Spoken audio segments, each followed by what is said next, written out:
वाल्मिक कराडवर मकोका. संतोष देशमुख हत्या प्रकरणामध्ये वाल्मिक कराडचा ताबा मिळवण्यासाठी सीआयडीचा केस कोर्टात अर्ज. कराडवर हत्येचा कट रचल्याचा आरोप. एसआयटीची कोर्टात माहिती. वाल्मिक कराडवर मकोका लावल्यानंतर समर्थकांकडून परळीमध्ये बंद. कराडच्या आईचं ठिय्या आंदोलन.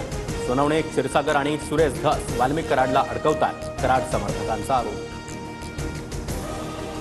बीडमध्ये एसटी बसवर दगडफेक. परळी ते कौडगाव कानडी बसची काच फोडली. दुर्घटनेमध्ये कोणतीही जीवितहानी नाही. संतोष देशमुख हत्या प्रकरणी एसआयटीचं प्रभावीपणे काम. कोणीही आरोपी सुटणार नाही. वाल्मिक कराडवर मकोका लागल्यानंतर सुरेश धस यांची प्रतिक्रिया. धनंजय मुंडेंच्या राजीनाम्यावर प्रमुखांनी निर्णय घेतला पाहिजे. महाराष्ट्राच्या जनतेचं मत विचारात घेतलं पाहिजे. शरद पवार यांची प्रतिक्रिया. वाल्मिक कराडनं पुण्यामध्ये मालमत्ता खरेदी केल्याचं समोर. ज्योती जाधवच्या नावानं वाल्मिक कराडनं मालमत्ता खरेदी केल्याची सूत्रांची माहिती.